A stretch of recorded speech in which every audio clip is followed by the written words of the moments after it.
6 months after I signed the divorce papers, Gerald Holt stood on my front porch holding a cream-colored envelope with a wax seal, and standing beside him was a woman in yoga pants who looked at my house like she was calculating the square footage.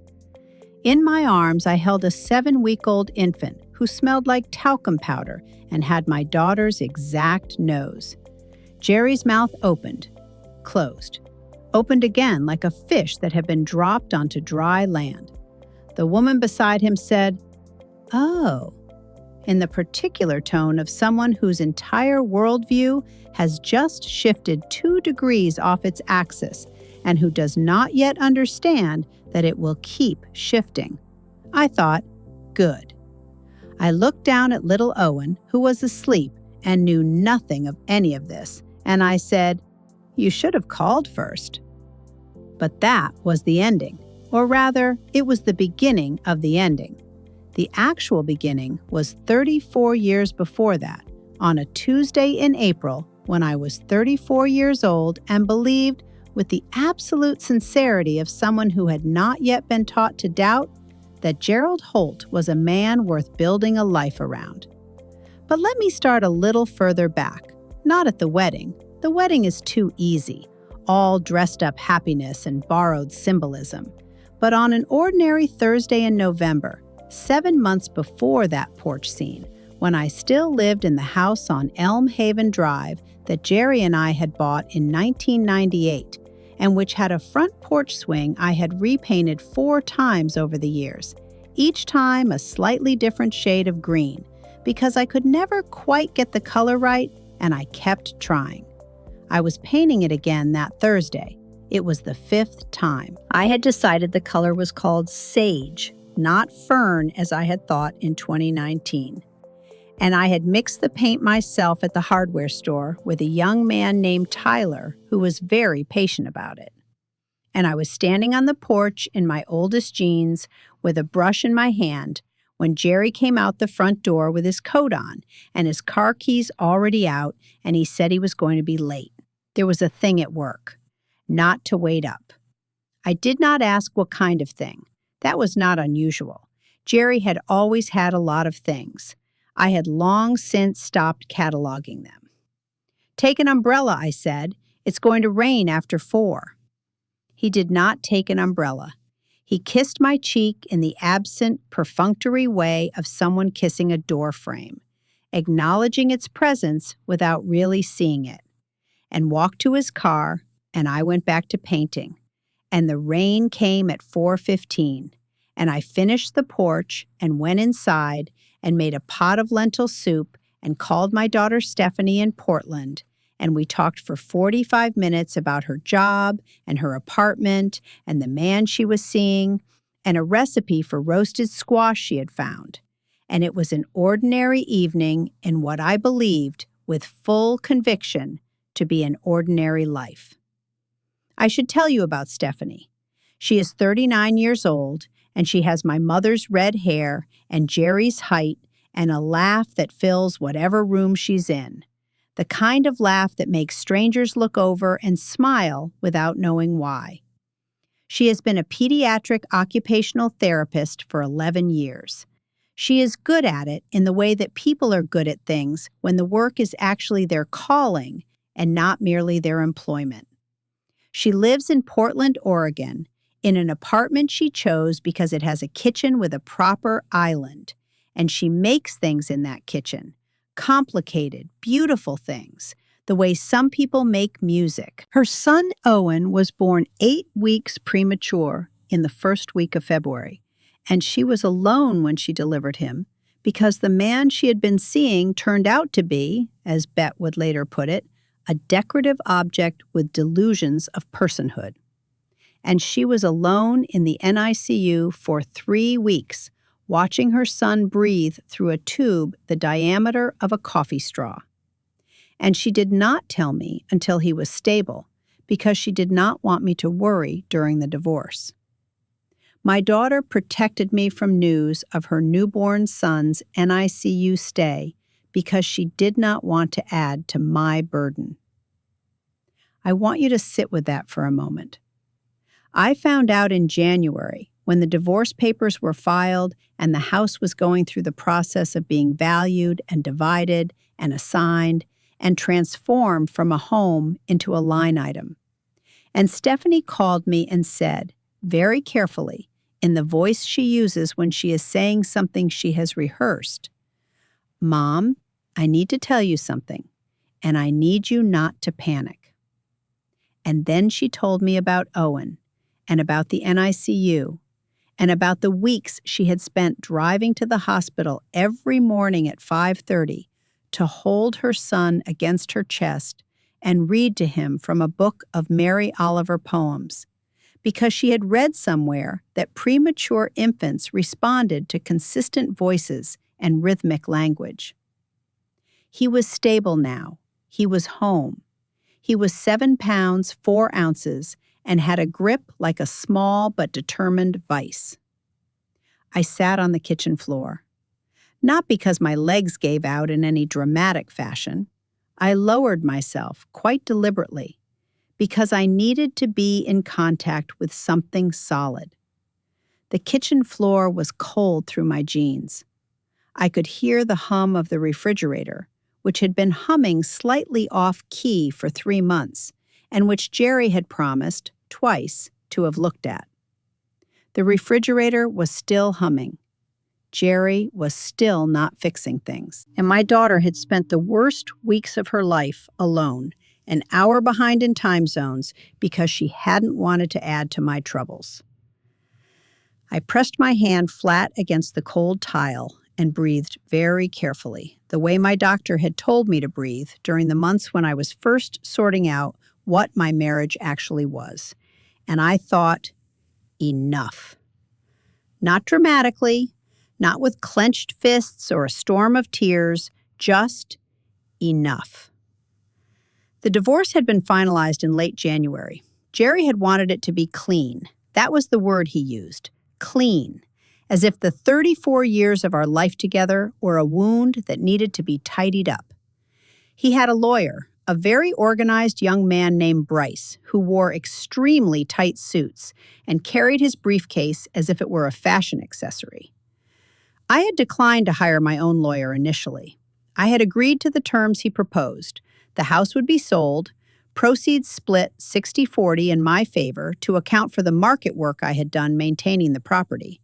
The retirement accounts would be divided as per standard community property law.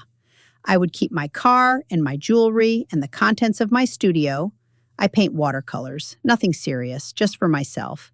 And he would keep his car and his tools and his golf clubs and whatever else was in the garage.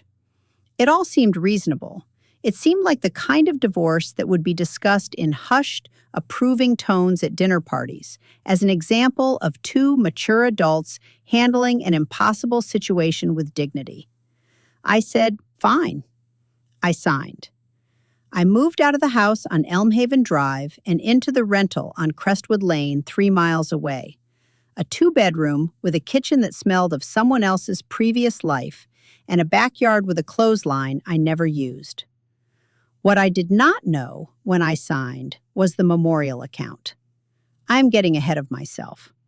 I want to tell you about Crestwood Lane and about the porch on Crestwood Lane and about the morning in March when Stephanie called me from Portland and said, in a voice that was trying very hard to sound casual, "So, Mom, would you be willing to take Owen for a few weeks?" She needed surgery. Nothing life-threatening, she was very clear about this, perhaps clearer than the situation warranted, as if she'd rehearsed how to deliver the information with exactly the right amount of reassurance. She had a growth on her thyroid that had been monitored since September, and which her oncologist, she said the word quickly, surrounded by softening qualifiers, and I felt the word land in my chest anyway, like a pebble dropped into still water, had determined needed to come out. It was almost certainly benign. Almost certainly. She would be in the hospital for 2 days and then recovering for 3 weeks, during which she was not supposed to lift anything over 10 pounds. And Owen was 4 months old and weighed 14, And she had already looked into temporary nannies, and the cost was insane, and she didn't want a stranger in her apartment. And she said, "I know it's a lot to ask." "I'll drive up on Thursday," I said. "Mom, I'll drive up on Thursday," I said again, in the tone that ends conversations. I drove up on Thursday. Owen was introduced to me in his nursery, which Stephanie had painted a color she called sea glass, and which was, in fact, a perfect sage green. I recognized it immediately, felt it like a small private joke from the universe. And he looked up at me from his mother's arms with the focused, mildly suspicious expression of someone who is evaluating a new situation and reserving judgment. He had Stephanie's nose. He had her red hair, a thin reddish fuzz that caught the light. He had large dark eyes that I would later learn could convey approximately 40 distinct emotional states, ranging from profound curiosity to theatrical betrayal. Most of them deployed over the question of whether a nap was about to happen. I drove him back to Crestwood Lane on a Friday morning with the car packed with enough equipment to sustain a small expedition. And we settled in, and for the first 2 weeks, it was exactly as chaotic and exhausting and quietly miraculous as I had expected it to be. Owen had opinions about temperature, about sound, about the specific angle at which he wished to be held, about whether the mobile above the portable crib was spinning at an adequate velocity. I had not cared for an infant in 39 years, and the technology had changed considerably. But the fundamental physics of the situation remained. Small person needs things, large person provides things. Both parties negotiate the terms of their arrangement through a combination of crying, silence, and experimental rocking.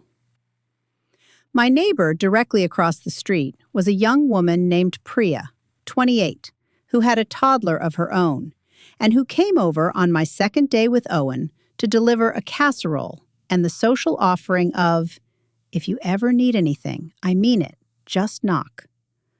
She looked at me with the exhausted, conspiratorial warmth of one bleary parent to another, and I accepted the casserole without explanation, because explaining would have required a lengthy account of the divorce and the surgery and the NICU and the 34 years, and all I really wanted was the casserole. It was extremely good. She made it with roasted chickpeas. The neighborhood app notification appeared on my phone at 7:30 the following morning. Priya had posted, "Welcome to the new mom at 14 Crestwood. She has a newborn and is doing it solo. Please reach out if you can help with meals or runs to the store." There were 43 heart reactions within the hour. I received 3 more casseroles, 2 offers of babysitting, and a note under the door from a recently widowed man named Philip Garrett, 73, who lived 4 houses down and who wrote, in very neat cursive, that he would be happy to sit with the baby if I needed a break, as he had grandchildren himself and was quite practiced. The note was on heavy cream stationery. I did not correct the impression. I thought about it, briefly, and then I thought, I am 68 years old. I am functioning on 4-hour intervals of sleep. I have a casserole dish to return and a pediatrician appointment to navigate and a daughter recovering from surgery 800 miles away.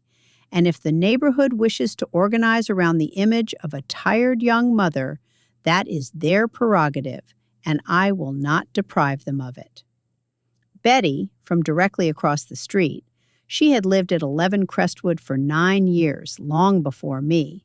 Saw through it immediately, of course, because Betty sees through everything. She appeared on my porch on day 3 with a bottle of Hendrick's gin and a baby book she had found at a yard sale from 1987 titled The Happy Baby, which she held up with the expression of someone presenting evidence. "This book recommends rubbing whiskey on the gums," she said. which is either terrible advice or the best advice, depending on who the whiskey is for. She was 71, small and bird-boned, with white hair she kept in a severe chignon and eyes the color of old pewter that missed absolutely nothing. She had been a newspaper journalist for 35 years, the investigating kind, and she had retired 3 years ago and taken up, as she put it, the sport of existing aggressively. She used profanity with the fluency of someone for whom it has long since ceased to be emphasis and become simply grammar. She and I had been neighbors for 4 months and friends for 3 of them. "Owen," I said, holding him up, "meet Bet. She's going to be a very bad influence on you." "Absolutely," said Bet, and came inside. We drank the gin after Owen was asleep. I had 1, she had 2, and she brought the glasses to the kitchen with the familiarity of someone who has navigated your cabinets before. And I told her about Stephanie's surgery, and the NICU, and the divorce, and the house on Elmhaven Drive, and the porch I had painted 5 times. She listened without interrupting, which was unusual for Bet, and when I finished, she was quiet for a moment, and then she said, "What's the timeline on the divorce agreement? Can it be reopened?" I blinked. Why would it need to be reopened?" "Because you signed papers in a crisis, without a lawyer, while your daughter was in an NICU you didn't know about, and you gave away 60% of an asset. That sounds to me like a woman who was not in full possession of the facts." "That it was a clean divorce. That was the point." "Honey, there is no such thing as a clean divorce. There are divorces where one party knows everything and divorces where they don't. You need to find out which kind yours was." I thought about that for a long time after she left. The Stitch and Bitch Society met on Wednesday evenings. This had been true for 11 years, since Carol Bunch had started it in her living room during a particularly gray January when she had retired from the district attorney's office and found herself with, as she described it, a surplus of competence and no lawful outlet for it. The name had been her idea, initially offered as a joke and then kept because, as Fran Tickle pointed out, it was perfectly accurate. They did bring needlework, quilting squares, embroidery hoops, tapestry canvas, and they did bitch, comprehensively and without apology, about everything that needed bitching about. And the combination of fiber arts and uncensored commentary on the human condition had proved, over 11 years, to be a remarkably effective approach to mental health. The needlework was largely decorative at this point. Fran was the only one who consistently produced results, and her results were, she admitted freely, asymmetrical. Carol had been working on the same section of a courthouse-themed quilt block since 2021. Betty brought a tapestry canvas to every meeting and used it primarily as a lap desk for her notebook, in which she wrote observations about the world that she sometimes read aloud, and which were universally extremely funny and occasionally libelous. I had joined the group 14 months ago, when I was still on Elmhaven Drive and still theoretically married, introduced by Carol, who had been my neighbor there before she moved to the other side of town. They had welcomed me with the straightforward warmth of women who have learned not to waste social energy on performance. Fran had immediately offered to look at my taxes, which was technically not what the group was for, but which turned out to be both extremely useful and, as she cheerfully explained while identifying 3 years of missed deductions, also kind of gossipy, because your money tells a whole story. I brought Owen to the Wednesday meeting 3 weeks after his arrival at Crestwood Lane. He slept through most of it in his carrier on the floor beside my chair, radiating the morally superior calm of someone with no knowledge of his situation and no capacity for worry about it. "He looks like a very tiny old man who has made his peace with everything," said Fran, peering down at him. "He really does," I said. "Okay, but the app notifications," said Bet. "The neighborhood thinks you're a 26-year-old single mother. I saw Philip Garrett washing your car this morning, unsolicited." He was being neighborly. He polished the tires. Carol, who had a courtroom lawyer's gift for redirecting a conversation to the thing that actually mattered, set down her quilting square and looked at me over her reading glasses. "Peggy, what's the 9-month window on your divorce?" I looked at her. I had been thinking about what Bet had said, on and off, in the fractured margins of time that caring for Owen permitted. "What do you mean?" "In this state, you have 9 months from the date of the final decree to petition for reconsideration on grounds of undisclosed assets or fraudulent concealment. Your decree was filed January 22nd. "I know when it was filed." "That gives you until October 22nd. It is currently April 14th. She picked her quilting square back up. "I'm not saying anything. I'm just telling you the law." "Naturally," said Fran, not looking up from her embroidery, "which is completely different from saying something." "Completely," said Carol. I looked down at Owen, who had opened his eyes and was staring at the ceiling with the expression of someone attending a very important meeting. "I don't have anything to reconsider on," I said. "He disclosed everything." Fran looked up. She had a very particular expression she used when numbers were behaving in ways that she found either impressive or suspicious. And it was the same expression for both. "He disclosed everything he told you about," she said. "That's a subtly different thing." The silence that followed had the quality of a room where everyone has stopped pretending not to see something. "I would need to actually have grounds," I said. "Yes," said Carol, "you would."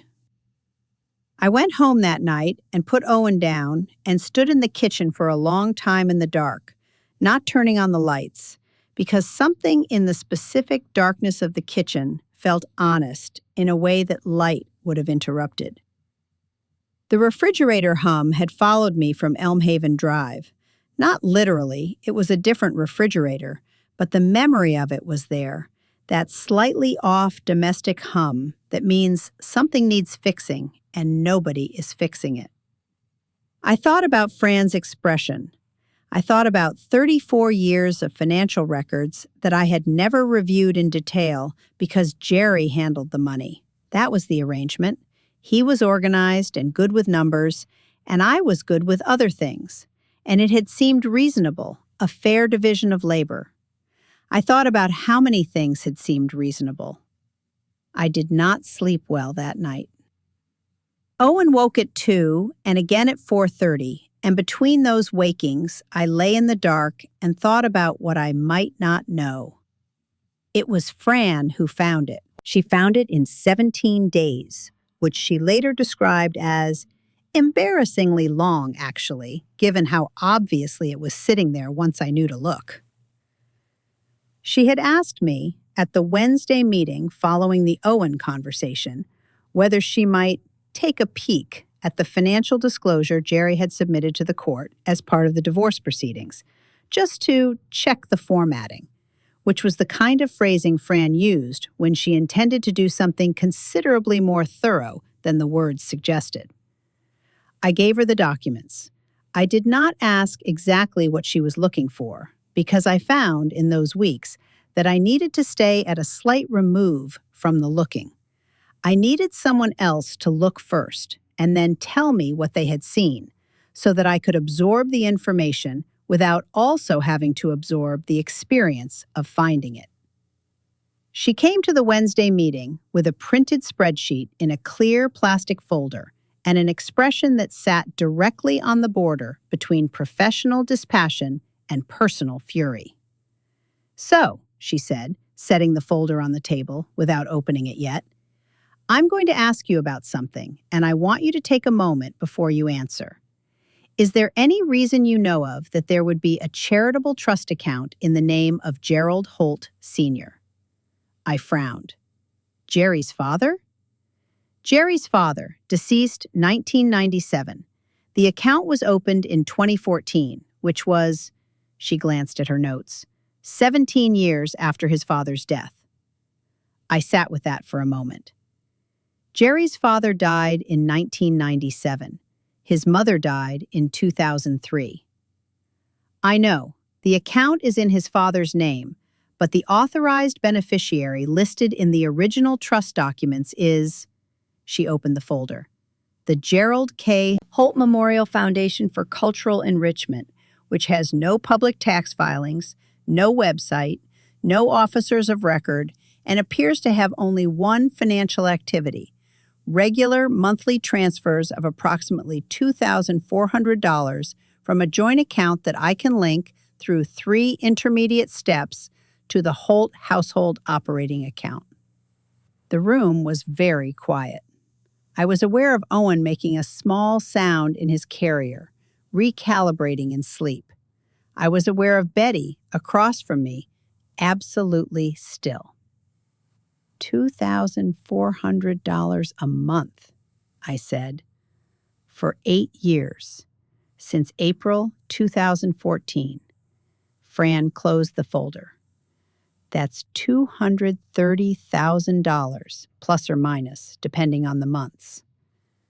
I picked up my cup of tea, put it down. The tea was too hot. I had burned my mouth on it twice already this evening. I was aware of making the decision not to pick it up a third time, aware of that decision as a separate, conscious act that my body was performing while the rest of me worked through the arithmetic.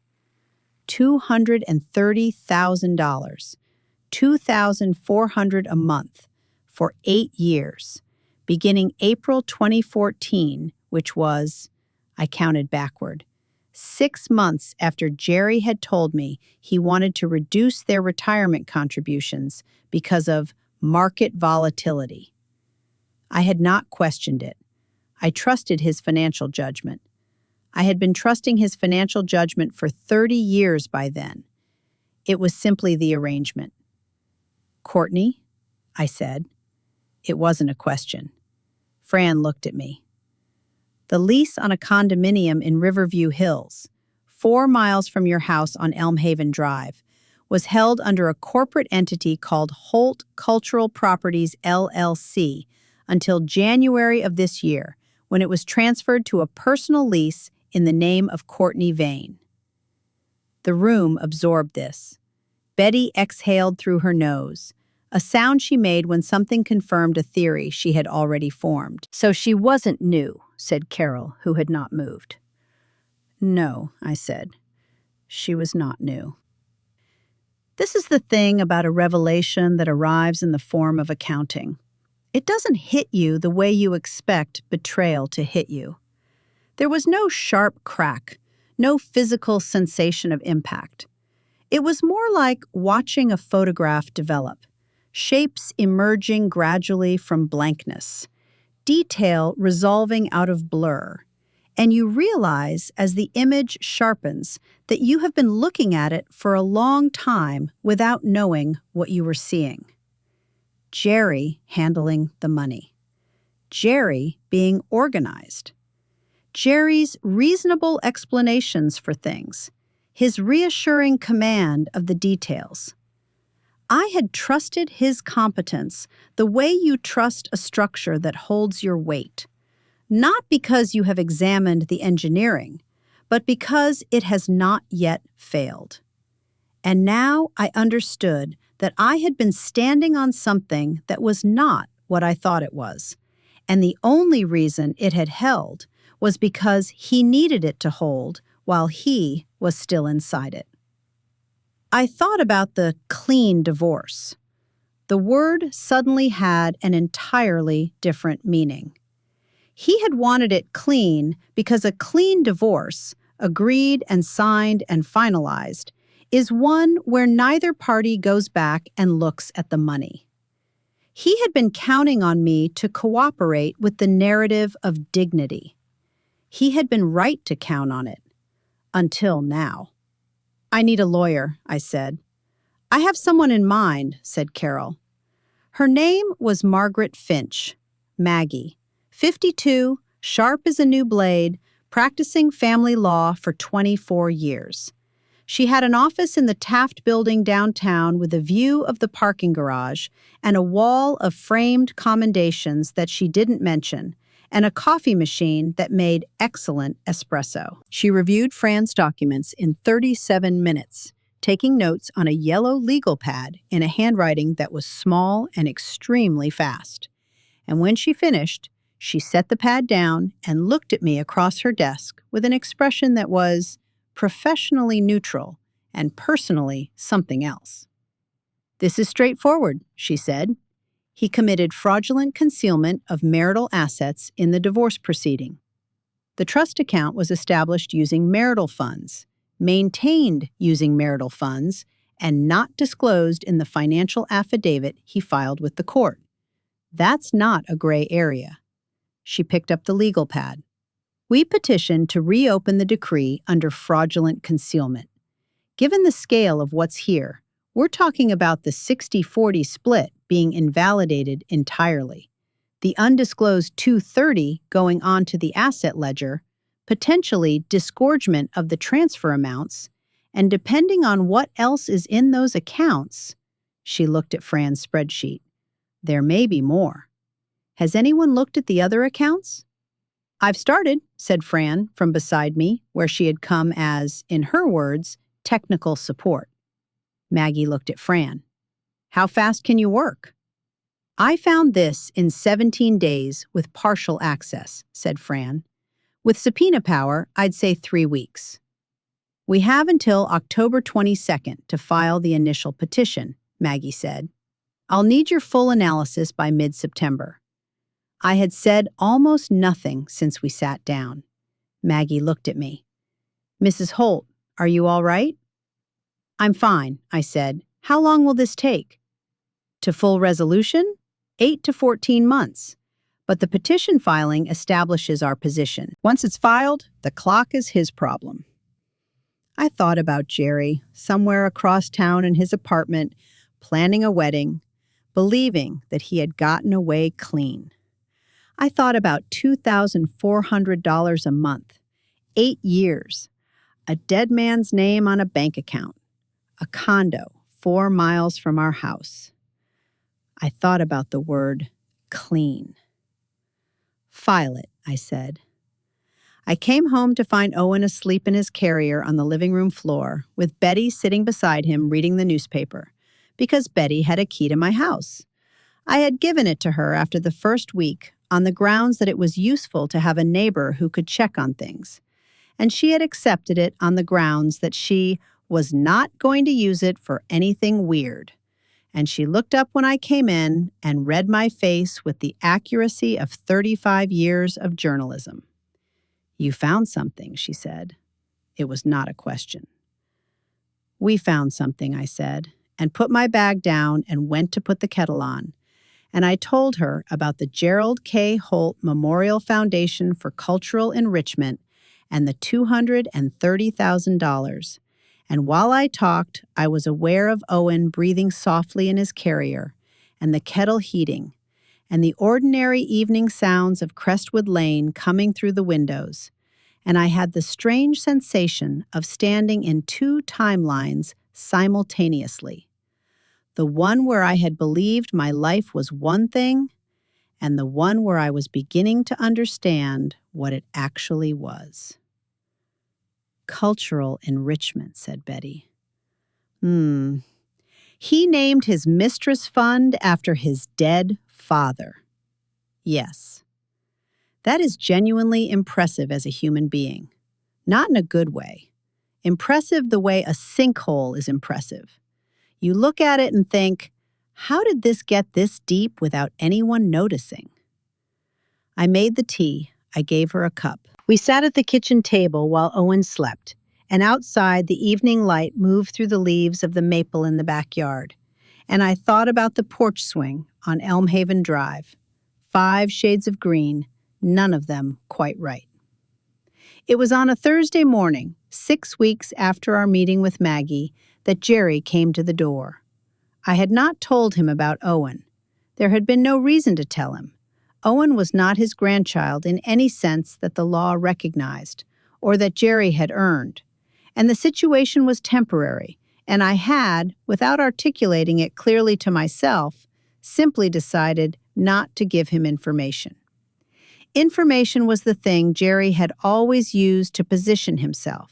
He had always known slightly more than you thought he knew, and used that surplus to keep himself at an advantage. I had spent 34 years giving him information without thinking about the transaction. I was done with that. I heard the car first. Jerry drove a dark blue SUV, and the sound of it had been a feature of my days for 3 decades, imprinted in my body the way sounds are imprinted when they've been associated long enough with a whole architecture of feeling. It produced now not the old reflexive attentiveness, but a kind of flat neutrality, the way a song that once meant something sounds when the meaning has drained out of it. I looked through the window. He was parking across the street. There was a woman in the passenger seat. Owen was in my arms. He had been awake since 5 and was in the final, heavy stages of surrendering to sleep, his head heavy against my shoulder, his small fist clenching and unclenching against the fabric of my cardigan with the mechanical persistence of someone consolidating a negotiated position, even in unconsciousness. I considered putting him down. I decided not to. I watched Jerry and Courtney cross the street. She was wearing yoga pants and a jacket and carrying a tote bag with a Boutique Gym's logo on it. And she walked with the particular energy of someone who has been told they are making a difficult gesture and is performing the difficulty of it. Jerry was wearing the khakis I had bought him in 2019. He had his hair cut recently. He looked, objectively, well. That was fine. I did not begrudge him that. I opened the door before they reached the porch because I did not want to give either of them the experience of waiting on my doorstep, of inhabiting my porch on their own terms for even 30 seconds. "Jerry," I said. He stopped. He saw Owen. His face did a complicated thing, a sequence of expressions traveling across it so quickly that it was less a series of reactions than a single burst of information, the way a computer screen flickers when it's processing too much at once. His eyes moved from Owen to me and back to Owen and then to my face. Whose is that?" "Owen is Stephanie's son," I said. "My grandson. I'm watching him while she recovers from surgery." He blinked. The woman beside him, Courtney, said, "Oh," in the way I had heard from the window. "Stephanie had surgery? When? What kind of surgery? Why didn't you—" "What brings you to Crestwood Lane, Jerry?" He stopped. He looked at me. He had the expression of a man who has walked into a room and cannot locate the door he came in by. I knew this expression. I had been watching it since 1990. Courtney produced the envelope from the tote bag. Cream-colored, heavy stock, a wax seal in dark burgundy. She held it out with the particular gesture of someone presenting a gift they are aware may not be received as intended. "We wanted to give you the invitation personally," she said. Jerry felt it was important to do it in person. I looked at the envelope. I did not take it immediately. I let it exist in the air between us for a moment that was perhaps 2 seconds too long to be comfortable. And then I took it. "That was thoughtful," I said. "When is the wedding?" "June 14th, said Jerry. We'd really like you to be there, Peggy. It would mean a lot. For the kids, for—" "I'll check my calendar," I said. Another long pause. Owen shifted against my shoulder, made a small sound, settled back into sleep. "Is she okay?" Jerry said. "Stephanie, is she—" "She's recovering well," I said. "The surgery went smoothly. I should have been told. I'm her father. I had a right to—" "You had whatever Stephanie chose to tell you," I said. She made a choice. I respected it. The silence that followed was the particular silence of someone being handed a truth that doesn't fit the argument they came prepared to make. Jerry looked at me, and I looked at him, and for a moment I thought I could see him recalibrate, see him understand, without the words being spoken, that something had changed in the coordinates of this conversation, that I was standing in a different place than I had been in January. Peggy. Thank you for the invitation, I said. I'll be in touch. I closed the door. I stood in the hallway for a moment, with Owen asleep on my shoulder and the cream envelope in my other hand, and the house around me silent and mine. Through the window, I heard the car start. I heard it pull away. I looked at the envelope, at the elaborate font announcing Gerald and Courtney, and I thought about Maggie's office and the yellow legal pad and the phrase fraudulent concealment. I thought about the Gerald K. Holt Memorial Foundation for Cultural Enrichment. I thought about the word clean. Owen, I said to my sleeping grandson, your grandfather is in so much trouble. Owen expressed no opinion. He slept on with the absolute indifference of someone who has correctly assessed his priorities. That night I called Betty. How'd it go, she said, before I'd finished saying hello. He came, he saw the baby, he gave me a wedding invitation. The nerve. He really wanted it to be generous. Very important to him that it read as generous. Of course, he invited his ex-wife to his wedding while hiding $230,000 from her in a dead man's name. But the invitation was in person, so generous. I laughed. The first genuine laugh in, I couldn't immediately say how long. It surprised me, the way real laughter does when you're not expecting it. A sudden structural relaxation, like something that had been braced, releasing. Betty, I'm serious. He sounds absolutely confident she's just going to, what? Show up with a nice gift? Write something lovely in a card? I think that was broadly the plan, yes. What did you say?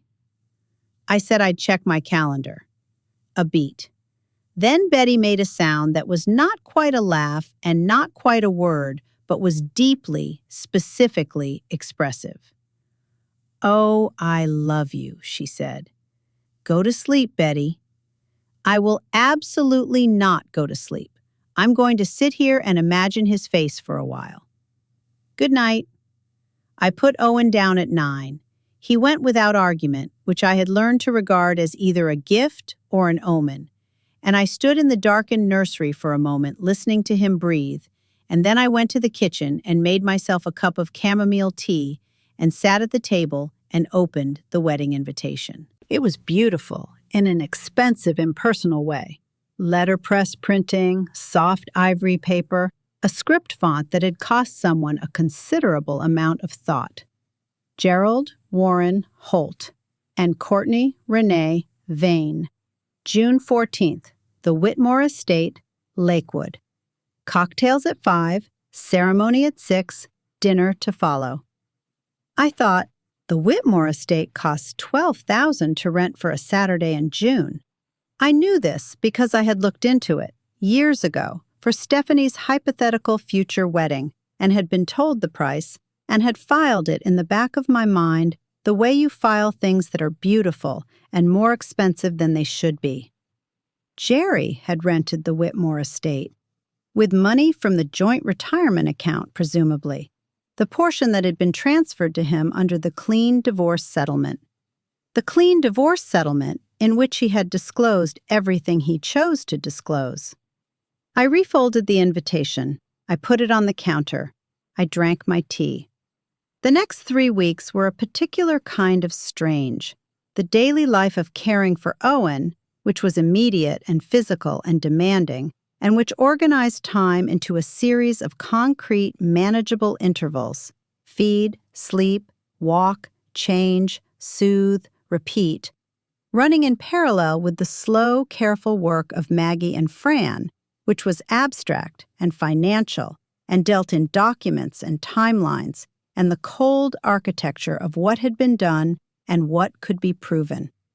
I moved between these two registers of reality like a woman who has learned to live in two frequencies simultaneously, and I found that the baby, paradoxically, was the more sustaining of the two. Owen did not know about the Gerald K. Holt Memorial Foundation. Owen needed a clean onesie and a warm bottle and someone to hold him while he considered the ceiling fan with appropriate intellectual seriousness. And in meeting those needs, I was entirely sufficient. It was clarifying in the way that only very simple things can be clarifying. Philip Garrett came by twice more with baked goods. He was a gentle man, clearly lonely, and he brought excellent banana bread. I accepted it each time, and we stood on the porch for 15 minutes, discussing the neighborhood and his late wife, who had kept a beautiful kitchen garden and whose tomatoes had, by his account, been legendary. He did not push. He was simply present, in the tentative way of someone who has been without ordinary domestic kindness for long enough that offering it has become its own careful thing.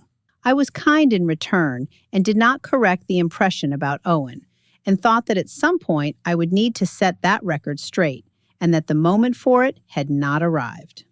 At the Wednesday meeting, 2 weeks after Jerry's visit, Fran came with another folder. She set it on the table beside her embroidery hoop, which had achieved in 11 months of work approximately 1/5 of a flower, and said, "There are 2 more accounts."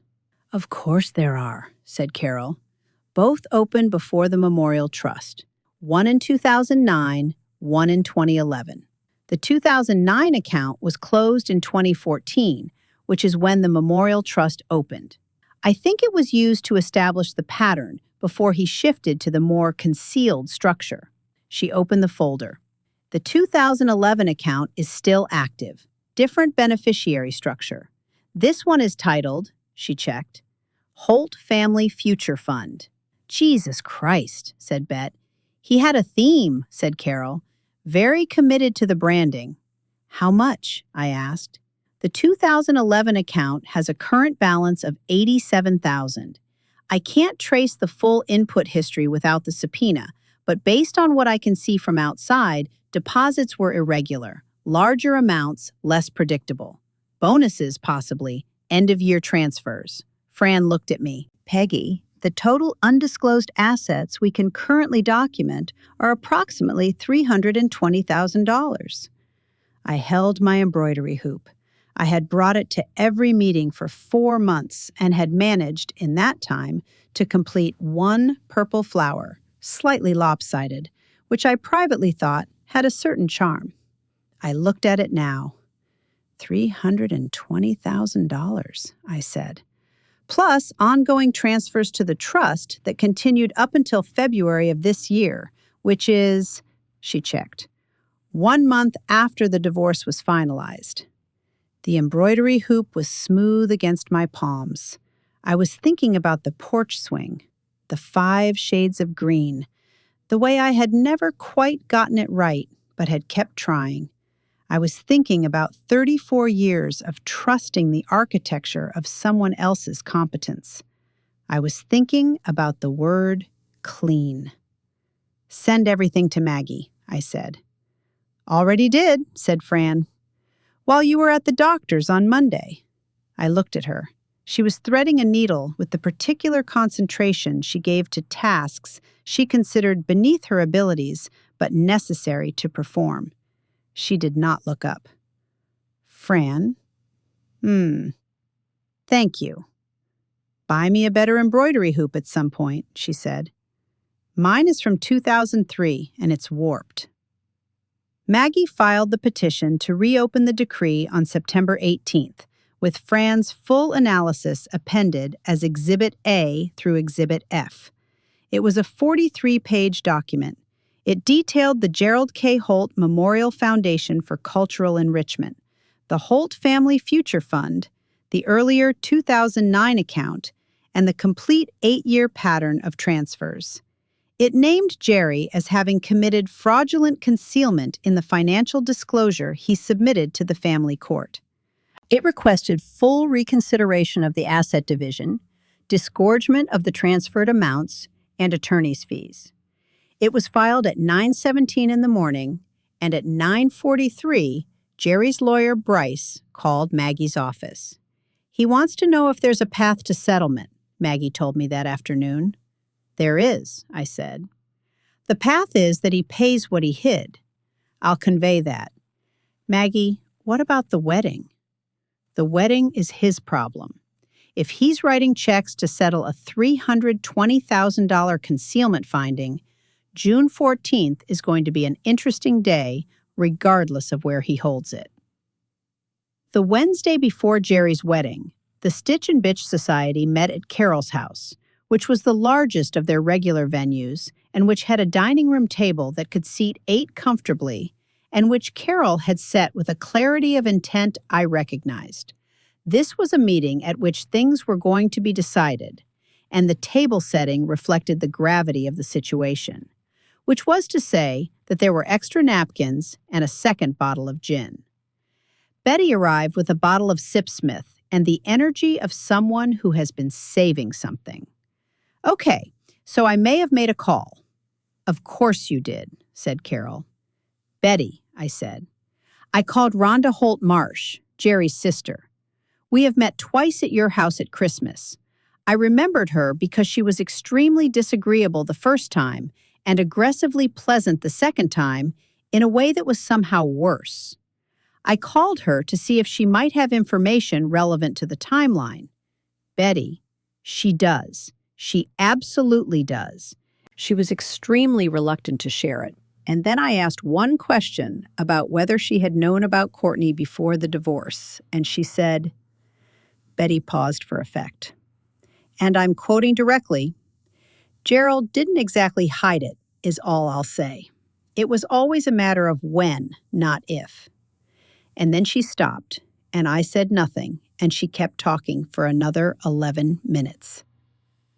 The table was quiet. She knew, I said. She knew it was happening, said Betty.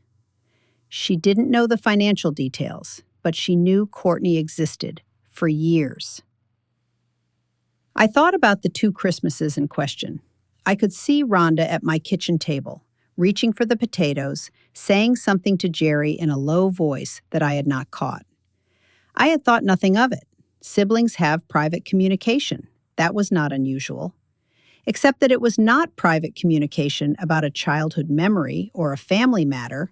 It was, what? An acknowledgement? A check-in? A co-conspirator confirming that the situation remained stable? She was at every Christmas, I said. Yes, said Betty. She sat at my table. Yes. I looked at my gin. I picked it up. I drank.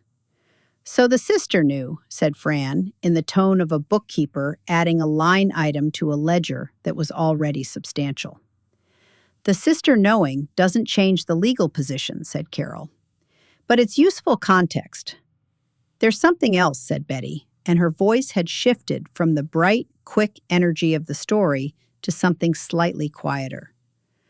Rhonda mentioned, and this was near the end, she was getting a little loose by then, that Courtney had called Jerry at the end of last year, before you filed, before he asked for the divorce. She looked at me. She said that Courtney told him that Stephanie had said something to someone about you reconsidering the way the finances were structured, about looking at things differently. I felt something very cold and very specific move through my chest. Stephanie, I said slowly. Not on purpose, Betty said quickly. She didn't. Rhonda's account was vague, but the implication was that Stephanie had mentioned something in passing to someone who mentioned it to Courtney. Not a deliberate disclosure, just words traveling. I was thinking about the conversation I had had with Stephanie in November on the phone while I was painting the porch. Had I said something then? I had said something about wondering whether the retirement accounts were structured correctly, whether we should look at them again. An offhand remark, nothing definitive. Stephanie would have mentioned it to who? A mutual friend, perhaps?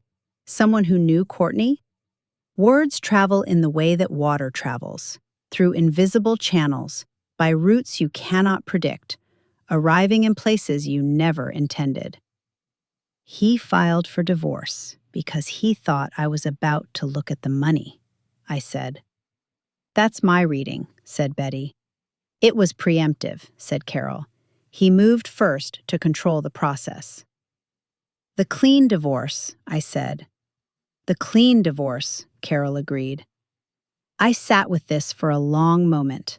The room held it with me, that particular quality of silence that the group had, the ability to make space for something difficult without rushing to fill it with comfort or analysis before the weight of it had been fully acknowledged. I thought about November and the porch and the fifth shade of green.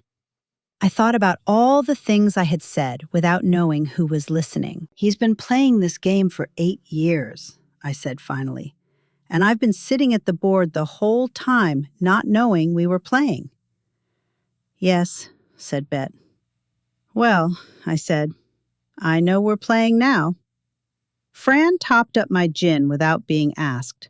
Carol made a noise that was, for Carol, the approximate equivalent of a battle cry, which was to say that it was barely audible and expressed itself primarily as a slight squaring of the shoulders. Bet opened her notebook. Now, obviously, we don't know what Maggie has planned, said Bet, but hypothetically, if we were going to do something spectacular at the wedding, something completely inadvisable that none of us would actually do, obviously, said Fran. In a purely theoretical sense, said Carol.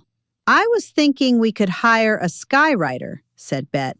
Just Gerald K. Holt Memorial Foundation for Cultural Enrichment, over the Whitmore estate at about 6:15. The font alone would cost $4,000, said Fran. Worth it. Alternatively, I said, and this is also completely hypothetical, I have Maggie's direct number in my phone, and I did mention to her that the wedding was June 14th, and she did say in a completely incidental way that the response deadline from Jerry's lawyer was June 12th. Silence. The response deadline, said Carol. For the settlement proposal, I said. If they respond by June 12th and we accept, the decree is modified and the new terms are binding. If they don't respond by June 12th, Maggie files for an emergency hearing, which would be June 14th, said Fran. Or thereabouts, I said. The table digested this. You are a remarkably calm person, said Bet, for someone who has been having the worst year of their life. I've had time to think, I said. They did not respond by June 12th. Bryce sent a counterproposal on June 11th at 4:50 in the afternoon, which was the kind of timing that communicated a belief that end-of-business day submissions created temporary confusion that might delay action. Maggie rejected the counterproposal at 4:53 and filed for the emergency hearing, which was scheduled for June 15th, one day after the wedding, which Maggie described to me on the phone with a professionalism so absolute that I could hear the effort it was costing her. June 15th at 9 a.m., Judge Harmon. Good, I said. Were you hoping for the 14th? No, I said. The 15th is better. I did not go to the wedding. I had never intended to go to the wedding. I went instead to the Stitch and Bitch meeting at Fran's house, which she had decorated with what she described as festive neutrality, a cheese board, extra gin, no specific acknowledgement of what day it was or what was happening across town at the Whitmore estate. We quilted, or pretended to quilt, and drank and talked about other things. Fran's daughter's new apartment, Carol's former clerk who had just been appointed to the appeals bench, The excellent tomato seedlings Philip Garrett had apparently left on my doorstep that morning with a note about his late wife's technique. Bet, who had the most finely developed radar for the unspoken of any person I had ever known, kept the conversation moving with the skill of someone who understands that the kindest thing you can do for someone in the middle of something difficult is help them be, for 2 hours, in the middle of something ordinary. My phone was on the table. We all saw it and did not discuss it. And at 9:43, which was 43 minutes into the cocktail hour at the Whitmore estate, based on the timeline on the invitation I had not discarded, it rang. The name on the screen was Rhonda Holt Marsh. I looked at it. I looked at the table. I answered. "She announced it," Rhonda said.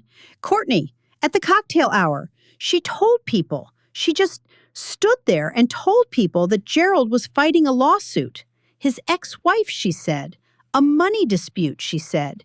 His ex-wife is dragging this out for money." A pause in which I could hear voices and music in the background. Gerald looked like someone had hit him with a board. I don't know what she was thinking. She said it to 3 different people in the first 40 minutes. By the time they called everyone in for dinner, there were at least 12 people who knew. His business partner, his college roommate, Gerald's son from his first marriage is here, Peggy. His son. "I know about the son," I said. "We met at Christmas." "He left before dinner. He took his wife and they left. I tried to—" Her voice broke, and then she made a sound that was pulling itself back together. "I'm sorry. I'm sorry for what I knew and didn't tell you. I want you to know that." I held the phone. Around the table, the others were very still. "I know," I said. "Thank you for calling, Rhonda." I hung up. "She announced it at the wedding," said Bet. "Apparently, Courtney did." "Yes. Why would she?" "Because she's been waiting to be the wronged party," said Carol, not unkindly, but with the precision of someone who has spent 30 years in a room where human motivation is laid bare and examined. She spent 8 years being the secret. She wanted to stand in a room full of people and be the woman who finally spoke the truth. She wanted the narrative. "She misread the room," I said.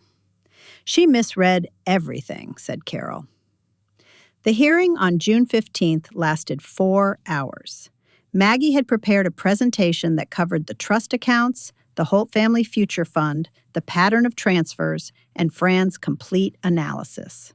Judge Harmon was a woman in her early 60s, with reading glasses she wore on the end of her nose and an expression that suggested she had seen every variety of financial misconduct available in family law and was not inclined to be lenient about any of them. Bryce had entered the courtroom looking somewhat reduced from his usual presentation. His suit was as tight as ever, but there was a quality about him of a man whose client had recently complicated things substantially. Jerry sat beside him. He did not look at me. Maggie presented for 40 minutes.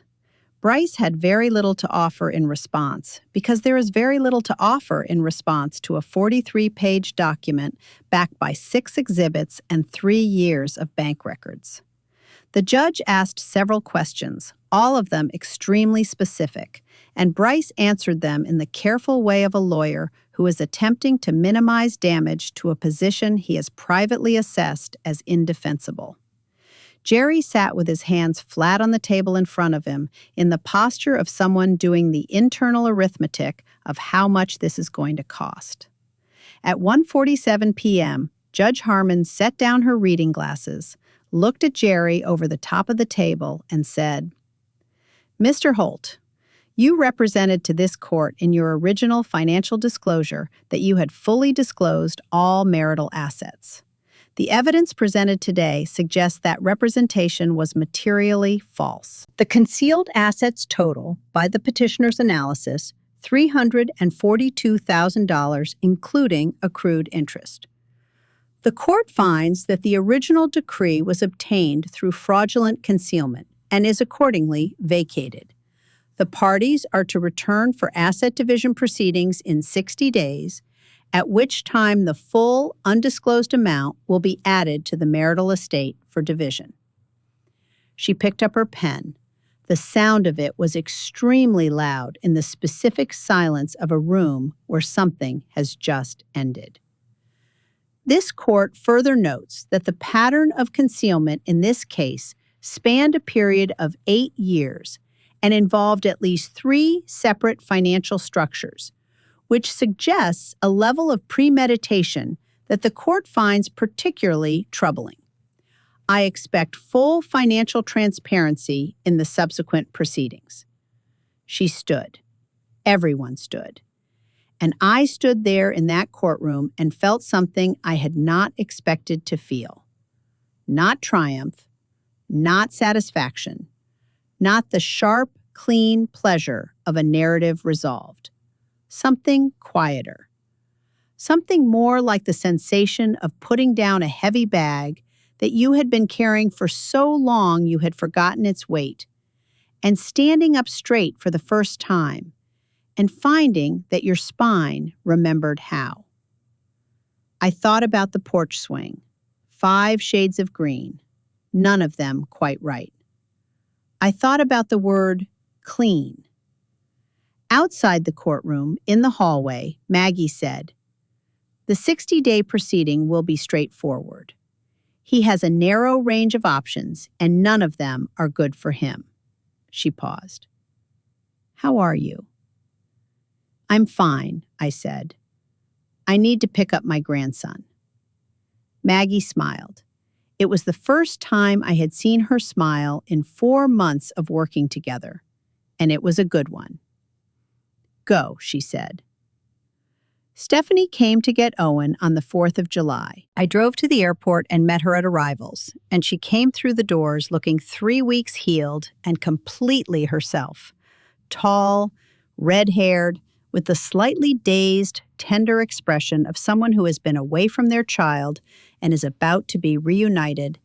And when she saw me with Owen in the carrier, she made a sound that was not quite a word and crossed the distance between us in 6 steps and put her face against his head and stood there for a moment with her eyes closed.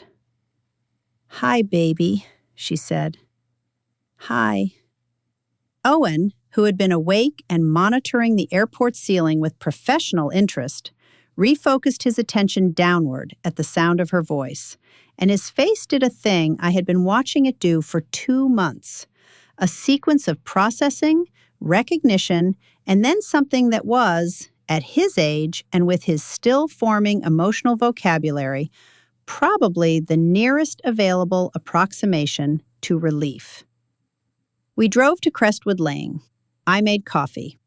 Owen fell asleep in his mother's arms on the living room couch, and Stephanie looked at my house. Really looked at it, the way she hadn't had the bandwidth to look during the chaos of the handover in March, and said, "You've made it really nice." "I have time," I said. "More time than I expected." "Mom, Betty called me." "Of course she did. About the hearing, about everything, about the—" She stopped. She looked down at Owen, and I could see her doing the thing that parents do when they are deciding what the child can handle, which at 6 months was very little, but the instinct is the instinct. "Why didn't you tell me?" "Because you were in a hospital," I said, "and then you were recovering from surgery. And before that, you were keeping a NICU secret from me because you didn't want to add to my burden. So we were even." She laughed, and then she made a sound that was not quite a laugh. And then she looked at me with an expression that had 39 years in it. "Dad, is he going to be okay? Financially?" "He'll be fine," I said. "He hid money for 8 years. He has money. He'll lose what he should never have kept, and the rest is his." I paused. I'm not trying to destroy him, Steph. I'm trying to be paid what I was owed. I know, she said. He'll figure out how to live with the rest of it, I said. That's his work, not mine. She was quiet for a moment. Then, are you happy here, on Crestwood? I thought about the question with the seriousness it deserved. I looked around the kitchen, the morning light on the counter, the clothesline in the backyard I'd used twice now, the neighbor's maple tree just visible through the window, the coffee in my hand. I'm getting there, I said. Before she left, I went to the sideboard where I kept the things I had brought from Elmhaven Drive. The china was there, and the blue ceramic vase, and the painting of the harbor that Stephanie had done at 11 years old with a school watercolor set and a level of ambition that had exceeded, slightly, her technical means at the time, but which had always been hung somewhere in every home we'd ever lived in. And there, at the back, was the sugar bowl. Porcelain, cream-colored, shaped like a small house, peaked roof, 4 windows, a round door. A wedding gift from my aunt in Connecticut, who had found it at an estate sale in 1990 and sent it wrapped in 3 layers of tissue paper with a card that said, "For your new home." I had used it every day for 34 years. I had filled it with sugar and emptied it and filled it again, thousands of times, in kitchens I no longer lived in, at a table that no longer held my things. It had survived 3 house moves and 1 of Stephanie's toddler hurricanes, and the general entropy of 3 decades of daily life without so much as a chip. I took it off the sideboard. I turned it over in my hands, feeling the smooth porcelain, the careful detail of the little painted windows. "Here," I said, and held it out to Stephanie. She looked at it. "Mom, that's your—" "It's for your kitchen," I said, "in Portland. It belongs in a house with a child in it." She took it. She held it with the careful hands of someone accepting something that has weight beyond its dimensions. Owen, waking from his nap in his carrier, observed this transaction with the focused attention of someone who does not yet understand what is happening, but understands that something is. "I'll take care of it," she said. "I know," I said. 3 months later, on a Thursday in October, the 60-day proceedings concluded. The revised asset division gave me 60% of the Whitmore proceeds, plus full credit for the undisclosed $342,000, which was divided with the original marital estate. Jerry wrote a check. It was a large check. Maggie sent me a copy of the wire transfer confirmation with a note that said only, "Done." I was in the backyard when the email arrived, deadheading the climbing rose I had planted in May along the back fence. It was a pale yellow variety called Graham Thomas, chosen partly for the color and partly because the tag at the nursery had said, "Vigorous, disease-resistant, excellent repeat bloom," which had sounded like aspirational life advice. It had grown 12 inches since May and had bloomed twice. I had taken a photograph of the first bloom and sent it to Stephanie, who had sent back 3 exclamation points and a photograph of Owen regarding the sugar bowl from his bouncy chair with what she described as intense philosophical interest. I read the email twice. I put the phone in my pocket. I went back to the roses. Philip Garrett came over that afternoon with a note asking whether I might want company for a walk before dinner, as the leaves were particularly good that week, and he had identified a stretch of the trail that he thought I hadn't seen yet. He was very careful about the question, in the way that he was careful about everything. The neat cursive, the right amount of space, the offer framed as an observation rather than a request. I thought about it for about 10 seconds. Then I went across the street to Betty's house and knocked on the door. Philip Garrett wants to take me for a walk, I said. Betty opened the door wider. Good for him. He's been washing my car. He washed it 3 times. He polished the wheel wells the last time. The man has a clear perspective on his priorities. He's 73. You're 68. I just finished a divorce 7 months ago. He brings banana bread. Excellent banana bread. I've had it. He uses brown butter. I stood on her porch in the October afternoon with the maple leaves coming down on Crestwood Lane and the smell of wood smoke somewhere on the air, and I thought about all the things I had believed to be fixed that had turned out to be temporary, and all the things I had believed to be temporary that had turned out to be not fixed exactly, but present, possible, worth trying. I'm going on a walk, I said. Good, said Betty. I'm not. It's a walk. It's just a walk. Of course it is, said Betty. Completely and entirely just a walk. I went back across the street. I wrote Philip a note because it seemed right to answer in kind, in his medium, on the notepad I kept by the kitchen phone. I told him I would be ready at 5. I put the note under his door and came home and stood in my kitchen for a moment in the late afternoon light, looking at the clothesline in the backyard, the yellow rose along the back fence, the maple leaves just visible over the fence line. The refrigerator hummed, steadily, evenly, the right pitch, no off note. I had gotten it looked at back in August. I made a cup of tea and I drank it while it was still warm. And for the first time in a long time, a longer time than I cared to count, it didn't taste of anything it wasn't supposed to.